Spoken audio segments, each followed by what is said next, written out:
The East and the West, you've heard others, but now you've tuned into the best. This is a Prime Wave Media production.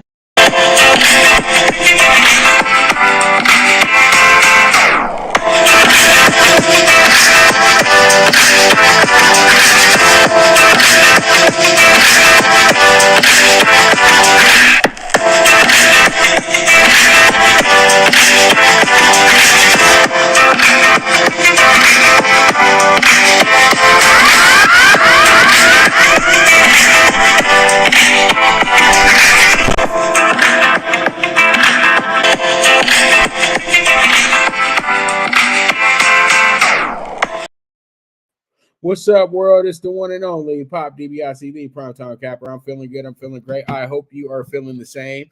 And it is Wednesday, the 5th of April. This year is going by really, really quick. That's all I can say is that the year is going by super fast. We're already in April. It damn near was just January like a day ago. So, man, everything is on warp speed right now. So let's go ahead and get into the latest news. We got Spence Crawford is getting close to being official. The tentative date now is 6/17 in Las Vegas. But a little snag in the that announcement.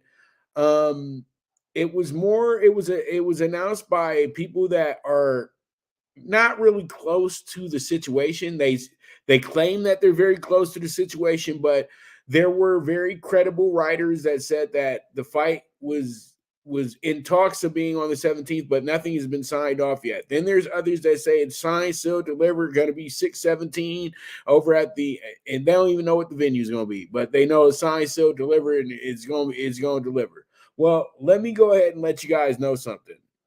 I'm an actual boxing insider, and this fight is very close to being signed, but they haven't decided on a date yet. Okay, that date is very it's there, but they don't have any reservations for that date either. So pretty much, where would the fight be at? Because there's a possibility that you won't be able to get T-Mobile because Vegas is actually a pretty good hockey team this year. And then you don't exactly know what MGM is doing as well, too. I just really think that the best idea for everybody is at this point is to sit back, relax, and let them make the announcement on their own. If you're not a part of the negotiation for this fight, if you're not getting paid to be the person to announce this fight, then stop getting on the internet and just putting up dates and saying things are signed, sealed, delivered with these so-called sources that you have. Because at the end of the day, all it does is it just keeps furthering the fight from getting actually booked. What it is it's a game. They want to keep playing the game with you. They did the same thing with Pacquiao Mayweather.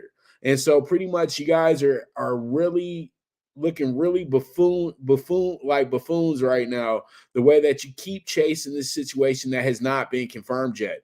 You haven't heard Errol Spence say 6/17. You haven't, and Bud Crawford came out and said April Fools. So you guys have to understand the fight will happen in the summer or will happen in the fall. I'm thinking the fight happens more towards the fall because I truly do think that Errol Spence does want to take on a tune-up fight before he does fight Bud.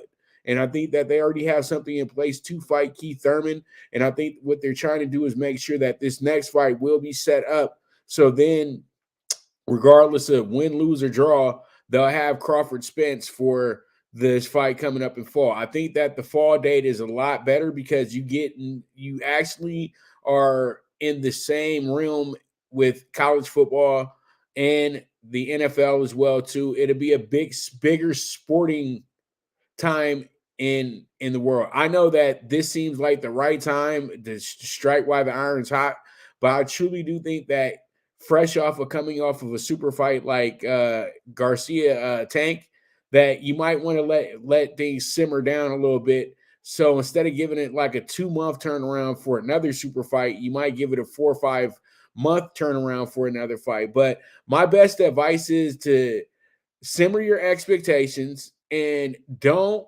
be the boy that cried wolf, because nobody likes that. And pretty much a lot of people are starting to lose a lot of credibility because they're chasing what internet people are saying. And these people, once again, are not people that are on the inside. They're people that think that they're on the inside because they know somebody's cousin or somebody's uncle or somebody that is really a non-factor in the camp of the individual that they're following around.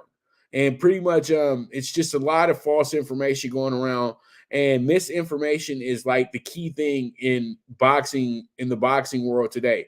A lot of media misleads the fans, a lot of fans mislead the media. It's just a lot of misleading going around because don't nobody know shit. And that's just really what it is at the end of the day. But this fight is close to being signed off on. I'm not going to give you the date of June 17th, but that does look like a tentative date that they have been looking at. But from what I was hearing, they're more as looking at that September date. And I know everybody keeps saying Canelo, but Canelo doesn't actually still have it. They don't have the reservation for Vegas that weekend. PBC does. So pretty much they might go ahead and do something in reverse and do all brothers fight on Cinco de Mayo on Mexican Independence Day weekend. I know that sounds crazy, but I know you're going to sit your ass down and watch it. I know that for sure. So pretty much there it is, Spence and Crawford. Hopefully they go ahead and make this fight happen really soon so everybody can kind of calm down and kind of shut up and go ahead and start their back and forth, and everybody can start talking about their street bets that they're not going to pay people when they lose and things of that nature. Because I've seen that like tons. David Benavidez and Plant became a real street betting situation, and people didn't get paid. So just note that you're dealing with a lot of idiots out here. So just be cool, and you'll be able to get your little fantasy fight that you guys are all been thinking of. You guys are really gassing these fights up like it's Ali and Foreman and Ali and Frazier and Sugar Ray Leonard and Marvin Hagler, bro. These are step ups from HBO Boxing After Dark. Let's just keep it real. Haney Loma is a pay-per-view fight. This is a pay-per-view fight. But some of these fights that you guys are just imagining are going to be these great fights, they're not. They're just, you just are bored. That's all it is. And everybody wants boxing to be like it was in 1992 or be like it was in 1984. That ain't happening no more, homie. It's just, you got to understand, you're dealing with the novelty sport. And this is what happens when you deal with the novelty sport. Okay? They're not going to change anything to satisfy you. You take it for what it is or move the hell on. It's that simple. All right, let's go ahead and talk about the other fight that's the actual fight that's already booked, that's happening this weekend. My man, the towering inferno, Sebastian Fundora, Seb Fundora, returns to the War Grounds for a step-up fight this weekend in Carson. Now, everybody knows the War Grounds is the old step-up center, the old Home Depot Center. Now is Dignity Health Sports Park. So pretty much Fundora is a very, very intriguing prospect because the guy is super tall. He's 6'7", and he's fighting at 154 pounds. He reminds a lot of people of the Punisher Paul Williams, who was one of my favorites when he was in his prime as well, too. A lot of people always talk about, well, he should have fought Mayweather. Well, the thing is, he couldn't keep making 147, so he just couldn't fight Mayweather. And I think that all in all, that did both of those parties very well because Paul was always a guy whose best days were gonna be at 154 and 160. Why would you put him in the ring with somebody like Floyd Mayweather to where it could be something that can, kind of stun his growth? So, because at the end of the day, he wasn't beating Floyd. A lot of people feel like he would have beat Floyd, but that was just wishful thinking. He wasn't going to beat Floyd. So the thing is, Fundora is a guy that I know personally, very good friend, has a great family. Father is like a fitness guru as well, too. They work on this thing every day, very dedicated to the craft, very dedicated to the game. This guy will be a world champion eventually. They're doing the right thing. They're taking their time with him because they know that once he becomes a champion, he'll be a superstar in this business. He's already a superstar somewhat as is. They were able to make a big splash with him a few years back. I was at that fight as well, too. He was able to score a knockout against Donnie Marshall, a guy that I had worked with at the time. And pretty much he was on Fox, and he made a very great, quite a big impression on everybody. And since then, everybody knows that if you get a fight with the Towering Inferno, he's going to be throwing 100 long punches around, and he might put a guy out with a vicious uppercut or a vicious overhand or something of that nature. But the guy bangs, he fights inside, he does everything to excite fans. Now, he did, right after that, have a draw out in Minnesota, but that's okay. He was against a game guy that night, and then was able to get some good wins after that as well, too, some pretty crushing knockouts. But I think his signature win came against Erickson Lubin, and I think that a lot of people will probably say that it was a great win, but I think it was the biggest win of his career, and I think it was the first time he was really an underdog in a fight as well, too, because Lubin showed the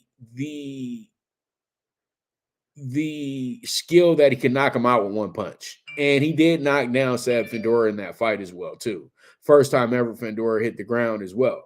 So, it would be great to see those guys possibly get a rematch, because that fight was life and death for both guys until the trainer stopped the fight. It wasn't like Fundora was up crazy or anything like that. He was really getting hit pretty hard. And I thought for a moment there, Lubin was actually ahead by a few points. But when the knockdowns occurred, pretty much it was an even fight. I think if the fight would have went to the cards, it would have wound up being a draw.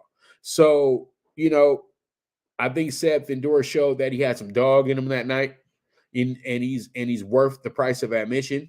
So I know the slow build up for him is to acquire a lot of fans. Having him in California fighting against Brian Mendoza, a guy who's a heavy hitting Mexican as well too, who's just who's out there trying to break jaws, and he did a great job against Jason Rosario, former world champion, who beat damn, I don't want to say his last name wrong, but we all know that he beat. I just looked at the guy too. It's crazy. I just looked at him too, but J-Rock, J-Rock, who beat Hurd years ago, but we all know that was kind of a placeholder situation, placeholder to placeholder. Then Charlo gets all the belts, so that's what that wound up being, and pretty much now Seb Fundora is waiting for his opportunity to fight Jermall Charlo, but only time will tell. That's the whole thing. But for now, he has Brian Mendoza. And I think that what he'll do after Charlo fights Kasazu, if he sticks around, well, Tim Tszyu, not Kasazu, sorry. Kasazu's his dad. I think that we'll finally get that mandatory Fundora Charlo fight, because we all know that Fundora is the interim WBC champion as well, too. So we do have that in place, and pretty much that's going to be right there.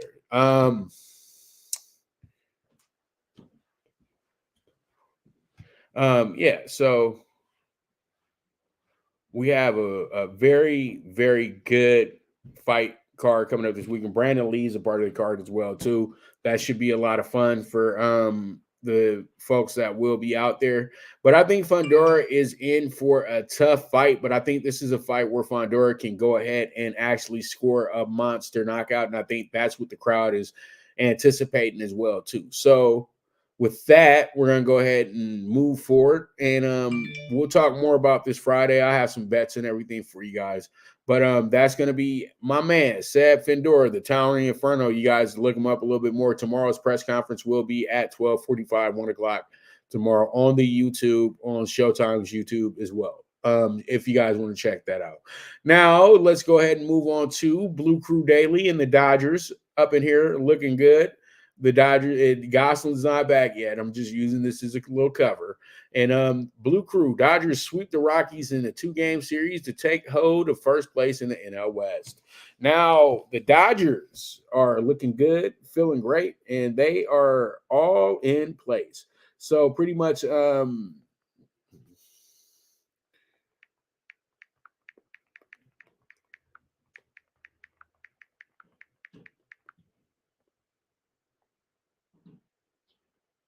all right, so the thing is, it's like you guys got to understand that. Damn.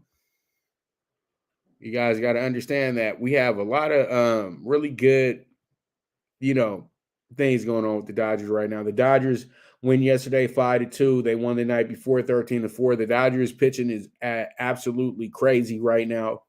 The Dodgers are the most runs they gave up in the game were 4. And I think right now the Dodgers have only given up 10 runs in their 6 games this season. That's absolutely stupid. Seriously, that's insane. Because, usually you got a guy that's going to have a day where he gives up a bunch of runs. The Dodgers aren't having any of that right now. Their pitchers are pitching lights out. Yesterday, once again, Urias pitches 6 shutout innings, shutting down the Rockies once again. And Max Muncy gets himself a home run yesterday. Jason Hayward hit his second home run of the season as well. And Chili Willie hit his third home run in as many days. So you got guys that are just out here really just taking advantage of their opportunities. It's not about who's the star of the Dodgers this year. It's about who's going to help us win the game. And I thought that bringing in guys like JD Martinez, Peralta, Hayward, they were going to all be bonuses to the Dodgers moving forward because at one point in their careers, they were all really good baseball players. So this is huge for the Dodgers moving forward. And then James Outman, Vargas are still, very, very active in being possibly co-rookies of the year. One of them is going to probably win rookie of the year. So that's absolute just abundance of talent to me with the Dodgers. But the main thing with the Dodgers is their pitching. Their pitching is absolutely incredible this year. I think that the one thing, though, with the Dodgers is their pitching does get a little cute sometimes. I think in their 2 losses, they had guys that were a little bit overconfident when they hit the mound that day, and it kind of backfired on the Dodgers. But it's okay. You got to lose games here. It's 162 games in the MLB. You're not going to win every single game. And the Dodgers right now, they're doing everything, I feel, the right way. It's just that if the Dodgers have a rough hitting day, it's going to be a rough day for everybody. But with the pitching, the way that they keep everything intact, it shouldn't be that much of a problem. But I know that there's questions because both those losses, the Dodgers had leads in. And they lost those games because they lost them late. The Sunday game they lost because, they got the Diamondbacks got a run in the 5th against Thor, who had a great game, but he gave up 1 run. And then they were able to hustle themselves into that situation later on in the game in the 8th inning, and they were able to get that win. In the game on Friday, they were able to work Vesia, and Vesia got a little too cute. He gives up a 2-run shot. That was the difference in that game. The Dodgers had a 1-0 lead. So my point is this. The Dodgers had leads in both of those games, and they lost those games because of clutch hitting. So the Dodgers easily could be 6-0 right now. Tomorrow they go ahead and they try to get some get back with the Diamondbacks with another 4-game series in Arizona this weekend. Then they bounce back over to, I think they go to San Francisco for a few games, and then they're back in LA for another 7-game set. So they're on the road they're in a 7-game road trip. Well, not a 7-game road trip, but 7 games on the road. And pretty much the Dodgers are looking forward to, building on that a little bit as well, too. We'll see how they look on the road as well. And I think that we shouldn't have really any issues with the Dodgers moving forward. We have to understand this is still a month of getting to know each other, chemistry being built, and just doing everything the right way. That's what the Dodgers are trying to establish right now. I think the pitching is once again, I know it's the 4th time I said it, but once again, the pitching has actually over impressed me this year. How good they are in the with the pitching with the Dodgers this year. So we'll see how it goes. We'll see how it shakes out. Dodgers won't be back until tomorrow. They got the night off. They're 4-2, the top of the NL West, somewhere where they're very used to being at. And, it should be a lot of fun. And the funniest thing about it is, I think everybody else is 3-2 and 3-3 right now. So the West, as I said before, is not going to be as easy as it was the last few years. So San Diego and the Dodgers have to be ready for some pretty tough games. As San Diego, that as well too. San Diego is actually 3-3 right now. So It is what it is. All right, so let's go ahead and talk about the dog bet of the day. The dog bet of the day lies in this game right here. The Blue Jays and the Royals. You have the reigning Cy Young winner with the you got the reigning Cy Young winner with the going against a former Cy Young winner and Greinke. And so pretty much today you got two teams that, you got lots of expectations for the Blue Jays. You don't have that many expectations for the Royals. The Royals are just getting through. One team's 1-4, the other team's 2-3. Blue Jays, they're split right now as well, too. Blue Jays won yesterday. Royals won opening up the series the other day. But other than that, they had dropped their first 3 games in a row against arch rival Minnesota. So this team has started off the season losing their first 4 out of 5 games. Now, tonight, I know what's going to happen here. They're going to overbet the Blue Jays, rightfully so, because the Blue Jays are an awesome team. They play the game very well, and, they just do everything really good. You know what I mean? And they're struggling. They had lost 3 in a row, and then they ended that 3-game losing streak. And I think that Manoah is a guy that everybody is very comfortable with, but he had a horrible first game. Let's just keep it real. He got absolutely shellacked against St. Louis. So tonight, I think what happens here is it's going to be another overplay with the Blue Jays, and I'm going to go ahead and make this my dog of the day. I'm going to trust the old vet himself, Zach Greinke, and I'm going to take the plus 150 for the BETUS dog bet of the day. Now, with BETUS, I do have a link for BETUS, and if you do want to sign up for a book, you hit that link, you sign up, you do your deposit, you confirm to me that you deposited, and then I'll go ahead and I'll add you to the exclusive client list, and you'll be a client with me for the rest of the month, or for that month, just not the rest of the month. I'll give you the whole month. So pretty much fair deal. You make your deposit, you meet me at the window, we'll start catching some tickets for you, okay? It's very simple. All right, so with that, once again, we're 2-0 right now this week with the BETUS dog bet of the day, the MLB dog bet of the day. So just know we're 2-0 this week. We cashed with the Orioles last night, and we cashed with the Pirates on Monday. So tonight we chased the Royals, the home team. We had 2 road teams the first 2 nights. Now we dealing with the home dog. So let's see how it goes. Let's see how it shakes out. We move forward from there. All right. So with that, I'm going to go ahead and take my first commercial break. And when I get back, we're going to jump into the State of the Lakers, NBA Wednesday night, and Talkin Tickets. So you guys stay tuned. This is the premier sports betting show, the PrimeTime Angles, with the one and only Pop DiBiase, the PrimeTime Capper. Good News Only Racing Club, led by the legendary Doug O'Neill, the trainer of 2 Kentucky Derby winners and I'll Have Another and Nyquist. Also trained 2-time Breeders' Cup champ Golden Sense, who are just a part of a long list of thoroughbred champions trained by Doug O'Neill. The Good News Only Racing Club has a young core of horses to look out for in Dennis's Celery, Irish Heatwave, and Notre Dame, just to name a few. Win the day every day with the Good News Only Racing Club, a proud sponsor of the NFL Bet Exchange. From the East and the West, you've heard others, but now you've tuned into the best. This is a Prime Wave Media production.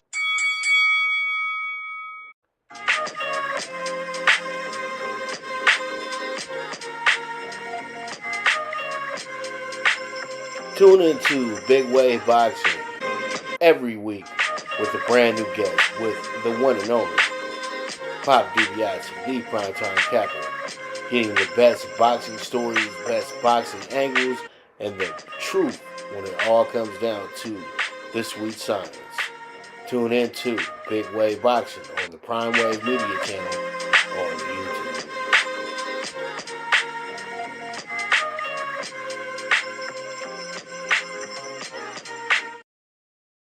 All right, we are back with the premier sports betting show, the PrimeTime Angles, with the one and only Pop DiBiase, the PrimeTime Capper. Let's go ahead and jump into the State of the Lakers. The Lakers, feeling so good, feeling so fresh and so clean. Man, and I just needed to use this because it's a big night tonight. Is Clippers and Lakers tonight. I know that the Clippers have really had a big advantage over the Lakers over the last decade. You know what I mean? It's like when they start naming off stuff, I just was like, this is awful. How do the Lakers go 35-5 against a team over the last period, like pretty much like the literally the whole 2010s, the Lakers have been an absolute crash test dummy to the Clippers. And I hate to say that. That's just crazy because it's really kind of karma because the Lakers spent like a good 30 years of my life just absolutely annihilating the Clippers. Like on any given night, like anytime you had the Clippers on the schedule, oh, this is going to be a win. Oh, this is going to be a win. I remember for a good 10-year stretch, the Clippers didn't beat the Lakers, and like literally none of the games were close. Like none of them were close. The Lakers were beating them by like 20, 25 points. The Lakers literally, when it was time to win a game by 30, 40 points, when they needed a game where they needed to get their act together, it'd be perfect when the Clippers came in. I remember there used to be sometimes the Lakers wouldn't be trying and still beat the Clippers by 25. So now it's kind of reversed a little bit because the Clippers, let's keep it real, they've had better rosters. The Lakers have had iconic and legendary players, but let's just keep it real. The Clippers have had a way better rosters than the Lakers over the last 15 years. It's just obvious. Even the championship rosters that the Lakers had, they were really good because everybody bought into what Kobe wanted them to do. Literally, when they played the Clippers, though, Blake Griffin, the game used to always be a little difficult. And then after Kobe started getting hurt, it just really got out of hand. So when I look at my notes, the Lakers have secured their playing spot now. So we got that out the way. The Lakers can be the 5th seed with a win tonight, but they would have to win out to go ahead and keep that spot as well, too.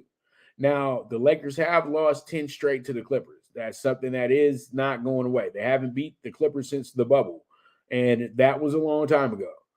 Then you have the West. The West is 24-24-1 right now. So that's pretty good for the West. You know what I mean? So pretty much you have that 24-24-1. Then against the Pacific Division, the Lakers are 5-9. And then when it comes down to the Lakers' record since the trade deadline, they've played 23 games. They're 15-8. And just know that the Lakers went 10-5 last month as well, too. They've won all their games here in the month of April as well. The Lakers have won their last 7 out of 8. And when it comes down to the over-under, the Lakers have played in 79 games. They've won over 41 times. The Clippers in their last 15 are 8-7. They're 21-18 straight up at home, 18-12 as a home favorite, 24-25 straight up versus the Western Conference, 7-7 against the spread and straight up versus the Pacific. And then against the spread, they're 39-40. And then at home, they're 18-21 against the spread at home. Now, when it comes down to being a favorite, they're 15-15 against the spread. And then when it comes down to playing the Western Conference, they are 22-27 against the spread. Now, in their 79 games, they've went under 42 times. Tonight, I truly do feel that the Lakers know that this is a must-win situation. The Clippers know that it's a must-win situation for them as well, too. So this game will probably be one of the better games between the Clippers and the Lakers. When it comes down to something being on the line probably ever. I don't know if we've ever had a moment like this where the Lakers and Clippers were playing for a playoff spot or, making sure that they got the safety of being in a playoff. You know what I mean? But both teams, regardless of anything, are secure for playing. So that's key. So they're not all the way out the playoffs. Both teams could lose the remainder of their games, and they're still going to be in a playoff situation. So this is going to be a good game tonight, but I think that the Clippers will probably overplay tonight. Whenever the Clippers are in a game where it's really important for them, they don't win. They don't even come close to winning. So I think that tonight, the Lakers, the role that they're on, if they can get all 3 guys in tonight, D'Lo, AD, and Bron, they should be able to push themselves to a nice victory tonight. Not a blowout, but something very feasible tonight. So we'll see how it goes. We'll see how it shakes out. But that's Lakers Clippers tonight. That's State of the Lakers. They're looking good. The Lakers had a great win last night. I know that they were up 10 there with 90 seconds left to go in the game, wound up blowing that lead, but it's all good because the Lakers won the game in overtime, took care of their business, even though you had to play an extra 5 minutes. It didn't matter. The Lakers got the win. That was the key part, get the win. But I know a lot of us want to see the Lakers win by a good margin because they played so confident, so well last night. And, it was a game where, once again, the Lakers weren't giving up a lot of points. But, hey, Utah, there's crazy things that happen in Utah, and Utah was playing to the fans, and that's exactly what happens when you play to the fans. All right, so let's go ahead and jump into our first NBA game that I have here for us. It's going to be a Southeast divisional game. This is going to be between the Wizards, 34-45 coming into the game. You have the Hawks, who are 40-39 right now. Wizards are eliminated from the playoffs. Hawks lead the season series 2-1. In the last 17 games, the Hawks are 4-13, losing their last 3 in a row. Straight up on the road, they're 16-24. They're 26-4 on the road when it comes to the they are 20-30 versus the Eastern Conference. All right. And then they are 7-7 straight up versus the Southeast.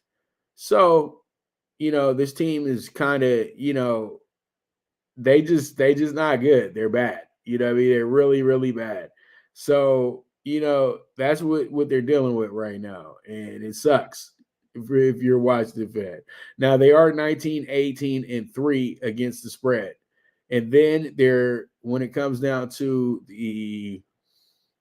as a away team, they're 19-18-3 against the spread as a away team. Overall, against the spread, though, it goes a little something like this. They're 36-39-4. Now, against the Eastern Conference, they're 20-26-4 against the spread. And then against the Southeast, they're 6-7-1 against the spread. So this team is a team of different looks. And tonight is no different. They're 39-38-2. But, this is always a tough game for teams because this is a divisional and this is a game that they think that they should be winning tonight, Atlanta. So, they got to keep their eyes open. Atlanta's the 8th seed right now. Atlanta got us a big win last night, too. If you tailed it, you know that the NBA dog of the day last night was the Hawks with the plus 180. So that one got home last night. They won by almost 20 points. So, if you bet that, let me know which car so we can go ahead and hot five about that one real quick because that was a big move right there. The Hawks winning last night. So the Hawks are 9-8 here in their last 17. They're 23-16 straight up at home. They're also 25-24 straight up versus the Eastern Conference. 7-8 versus the Southeast. 35-43-1 against the spread. 17-22 against the spread at home. 20-28-1 versus the Eastern Conference when it comes to the spread. 6-9 versus the Southeast. And in their 79 games, they've went over 44 times. So tonight in this one, I really do like the under. I don't think the Wizards are too worried about scoring points right now. And I think the Hawks just want to get out this one and make sure that they get a win and secure the season series against the Wizards. All right, let's move forward and talk about our next game. This is going to be a Atlantic Division matchup, and this is going to be between the Raptors, who are 40-39, at the Celtics, who are 54-25. You got the Celtics, who have a 2-0 lead here in the season series for the season. And then you have back-to-back games here in Toronto. So they play twice, and then they're going to play these back-to-backs right now to get it over with. The Raptors right now are the 9th seed. They're 9-7. No, actually, the back-to-backs are in Boston. I'm sorry. They're in Boston, okay? Sorry about that. The Raptors are the 9th seed. They're 9-7 in their last 16 games. They won the last 2 in a row. They're 14-25 straight up on the road, 25-24 straight up versus the East. And then when it comes down to playing the Atlantic, they're actually 4-10 straight up versus the Atlantic. Now, against the spread, they're 40-37-2. And against the spread on the road, they're 16-22-1. And against the spread versus the Eastern Conference, they're 25-22-1. Now, versus the Atlantic, they're 6-8 against the spread. And the over-under, they're 44-35. Now, the Celtics are the second seed right now. They're 10-7 in the last 17 games, lost their last game to Philadelphia, and also they're 29-9 straight up at the house. And then they're 31-18 against the spread straight up versus the Eastern Conference as well, too. Now, when it comes down to the that's against the spread and straight up. When it comes down to the Atlantic straight up, they're 9-5 against the spread, 43-36 overall. 21-17 against the spread at home, 28-21 against the spread versus the East. And then when it comes down to the over under in this situation, they are actually going to be over 40 games here on the 79 that they've played, but they pushed twice as well too. Now, when this game tonight, I think that the Raptors needed a whole lot more. I know that they're the 9th seed, but they still got a chance to move up to the 8th seed. So anything that gets them further up, I think they'll be all for it. And I think that with the way that they've been playing lately and they've won the last 2 games in a row, you got to take the hot hand. Boston's just trying to get out the game healthy. That's simply as what it's going to be. They know that it's okay to be the 2 seed. You know what I mean? It does not matter. Boston's whole plan is to try to win an NBA championship. And I know having home court advantage feels like a good thing, but at the end of the day, you still just got to win the game. So pretty much when you look at all that, I really do say that the Raptors sneak in here and get themselves a good win. Even though they're down 0-2 in the season series already to Boston, I just think that Boston does not want to, hurt themselves. It's that simple. They need these guys. And right now, I'm getting notes that, that Smart and Tatum are both questionable. You guys have to understand the best players on teams that are already locked in on the playoffs are probably not going to be playing majority of this week. You know what I mean? They may play, but they may not because the guys got to nurse these injuries. So I like the Raptors tonight because they need the game a whole lot more. We'll see how it goes. We'll see how it checks out. We move forward from there. Let's go ahead and jump into our next game, and this is going to be the Bucks and the Bulls. The Bucks and the Bulls. This one should be fun because you have a Bucks team that's 57-22, number 1 seed in the Eastern Conference. Then you got the Bulls who secured their play-in yesterday with that Orlando loss. They're 38-41 coming into this game. And pretty much this one right here is going to be a game that really does come down to who wants it more. The Bulls do lead the season series 2-1.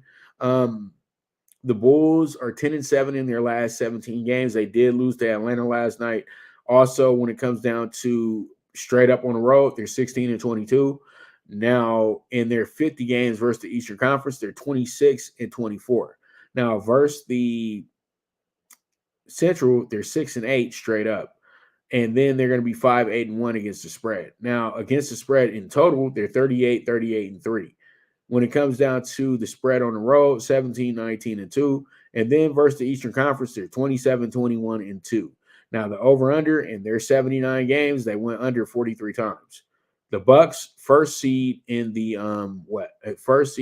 East. They're 13-5 in their last 18. They won their 2 games in a row. And when I say the amount of games that they had, I'm considering all of March and all of April right now. So that's how many games that have been played pretty much since March and April for the Bucks, and they're 13-5 in that stretch. They're 31-8 straight up at home. They're 34-16 versus the Eastern Conference. They're 10-5 straight up versus the Central. And then when it comes down to the spread, they're 42-31-6. When it comes down to the being at home against the spread, 22-15-2 against the spread. 24-22-2 against the spread versus the Eastern Conference. And then versus the Central, they're 7-7-1 against the spread. Now, in 79 games, they went over 40 times. What I see tonight in this game is another game where the home team doesn't have to do that much. And I think Giannis, they're saying probable, but I think more and more as we get to game time, Giannis will probably be a game time scratch, or he'll probably be a guy that only plays about 20, 25 minutes tonight. Giannis has been a little banged up here the last few weeks, and you want to get you want to have him as rested as possible moving into this playoff. Now, Chris Middleton playing tonight is pretty big, so then he can kind of get his legs up underneath him. But I think that this really opens up a good night for Chicago, and Chicago has been playing much better basketball the last 6 weeks. So I do like Chicago going into this game tonight, but I can't take them to win the game because I feel like they may mess this thing up as well too. But I feel like every time I take the Bulls on the spread, I'm always in good shape. I'm taking them with the plus 7.5 tonight. And usually when I take them with the spread, they wind up winning. Last time I took them with the spread against the Bucks, they won. So we'll see how it goes. We'll see how it shakes out. We move forward from there. All right. So we have ourselves the Raptors and the Grizzlies. The Raptors and the Grizzlies. The Raptors and the Grizzlies look to have themselves not the Raptors and the Grizzlies, the Pelicans and the Grizzlies. Sorry about that. Grizzlies are 50-29. The Pelicans are 40-39. The Pelicans might have the biggest drop off ever because they went from first seed to barely being in the playoffs. They got a pretty awful record without Zion. Let's just keep it real. You know what I mean? I don't even want to go into studying and all. We all know that the record is just trash without Zion. Let's keep it real. Okay. I think that they were 25-10 when Zion went out. You see now they're 40-39.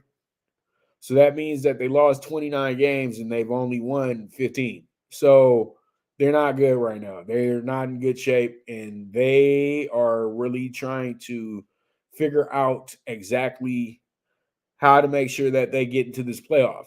And now Zion may be available for the playoff. Now the Grizzlies are the second seed. They're 12-6 in their last 18. They won against Portland last night. They're 15-23 straight up on the road, 30-20 straight up versus the Western Conference.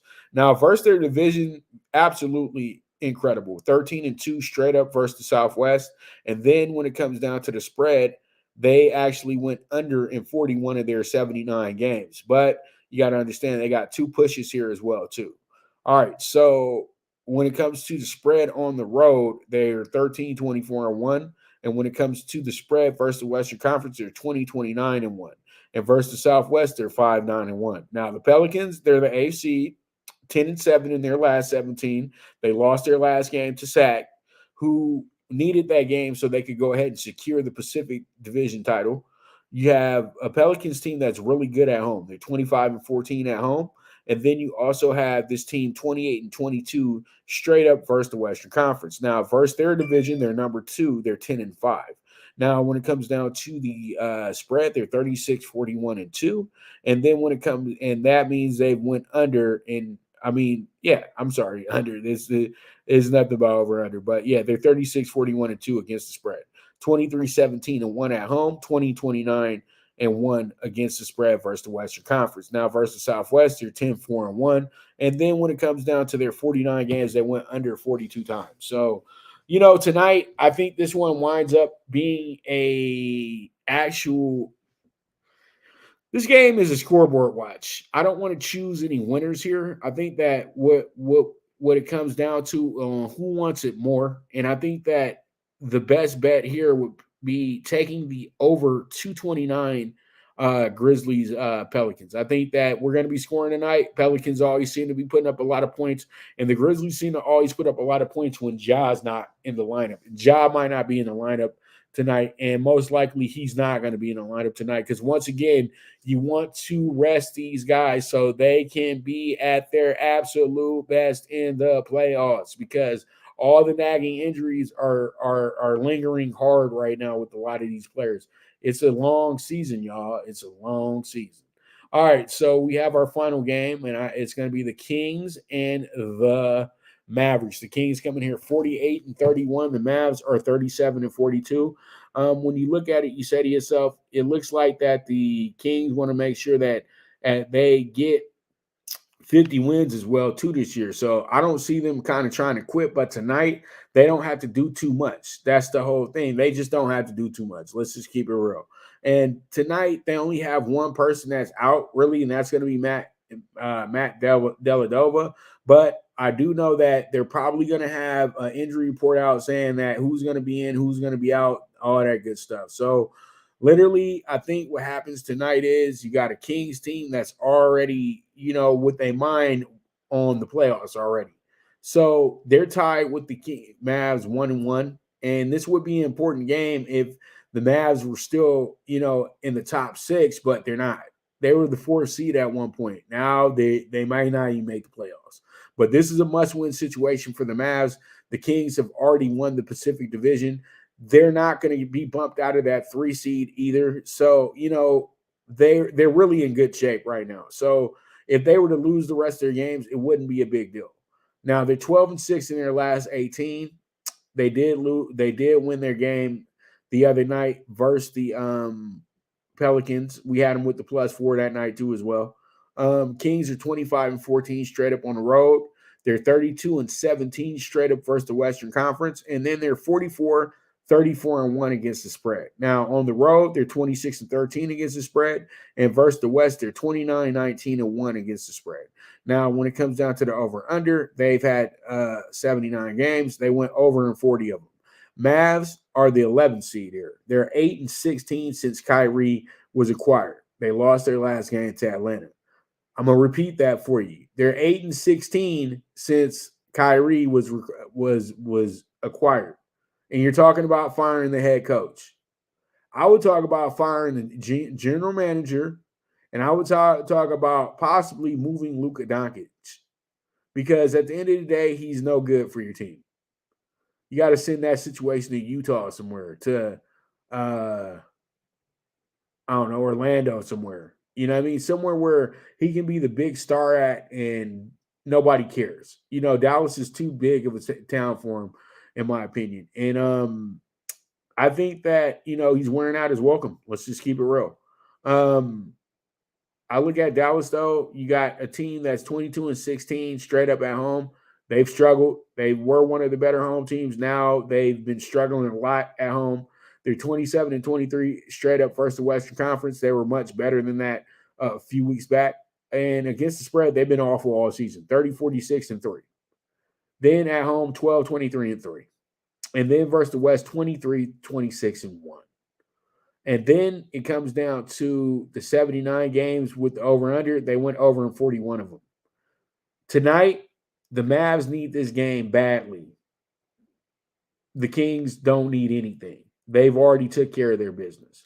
So this is an easy game for me to call. I'm going to take the Mavs to win the game by 10 or better. I think the 6.5 is right on, and I think that's going to be the play. That's going to be what it is. You know what I mean? So with that, let's go ahead and jump into your favorite subject, my favorite subject, and that's going to be talking tickets. All right, so talking tickets. Let's talk some tickets. Well, I only got one card for you today because baseball started so early. We had nothing but matinee games. So what do I have here for you? I got the NBA Super High 5, 29-1, the under 233.5 Wizards Hawks, Raptors money line plus 125, Bulls plus 7.5, over 229 Grizzlies Pelicans, and then the other is minus 6.5 Mavs. This is going to be a 29-1 ticket. Let's see how it goes. Let's see how it shakes out. We move forward from there. All right, so that's going to be our show for today. I want to thank you guys so much for tuning in and everything like that. Once again, 30-1 ticket there with the Super High 5 as well too. Looks like that we got a few of our early tickets already smashed up on because the Mets lost in their game, and then we also had a loss in the first damn game of the day, Minnesota. I had a -1.5 for my clients, and they wound up losing. So that wasn't fun. So pretty much it is what it is, man. But all good. Another NBA Super High 5 for you guys. I want to thank you guys once again for watching the show today. I'll be back tomorrow. We'll be talking a whole bunch of sports and everything like that. Once again, we'll be talking some more baseball. Once again tomorrow. We only going to get one afternoon game, but we'll talk a little bit more about baseball tomorrow. We got some NFL to talk about as well too, some little draft news and things like that.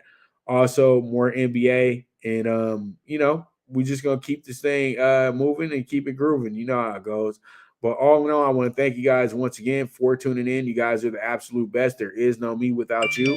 And as I always like to say, bet with your head, not with your heart. The movement is moving, and this is the premier sports betting show, the Primetime Angles, with the one and only Pop DiBiase, the Primetime Capper. And with that, I am gone.